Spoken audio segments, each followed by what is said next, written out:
आजको रेसिपी यो मिठो अनि नरम टिबेटन ब्रेड फाले मैले कसरी बनाएँ तपाईहरुसँग रेसिपी शेयर गर्न गइरहेको छु। मन पर्यो भने भिडियोलाई सेभ गर्नु नबिर्सिनुहोस् है। यो टिबेटन ब्रेड फाले बनाउनको लागि चाहिँ मैले मेजरिङ कपको 2 कप मैदा लिएको छु। तपाईहरुले गहुँको पिठोमा पनि बनाउन सक्नुहुन्छ।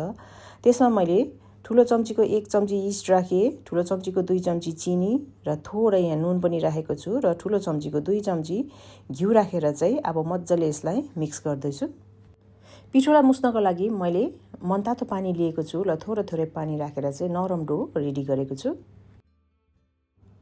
डो यतिको नरम रेडी गरिसकेपछि माथिबाट थोरै तेल पनि मैले यसरी लगाइदिएको छु। यसो गर्नाले चाहिँ डो ड्राई हुँदैन, त्यही भएर अब यसलाई कभर गरेर आधी घण्टा रेस्ट हुनको लागि छोडिदिने। आधी घण्टा भइसकेको छ मैले राखेको। अब यसलाई फेरि निकालेर एकपल्ट राम्रोसँगले मुस्न पर्छ।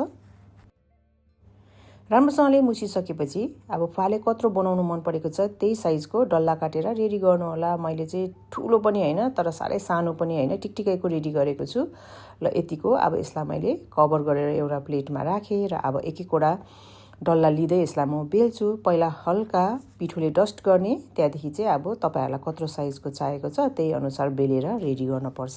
यो टिबेटन ब्रेड चाहिँ अलिक मोटो मोटो हुन्छ, त्यही भएर सारै पातलो गरेर बनाउनु चाहिँ हुँदैन, अलिक मोटो मोटो नै राख्नुपर्छ। ल हेर्नुस् त, अब यसलाई पकाउनको लागि मैले यहाँनिर प्यान मज्जाले तताइसकेको छु। त्यसमा थोरै घिउ राखेको छु। कतिलाई सुक्खा मनपर्छ, सुक्खा बनाउँदा पनि हुन्छ, नभए यसरी थोरै घिउ दलेर पकाउँदाखेरि पनि हुन्छ। अब रोटी राखिसकेपछि चाहिँ यसलाई कभर गरेर 4 देखि 5 मिनेटसम्म लो हिटमा पकाउनु पर्छ। यदि ओभनमा राख्नु चाहनुहुन्छ भने ओभनमा पनि यसलाई तपाईहरुले बेक गर्न सक्नुहुनेछ।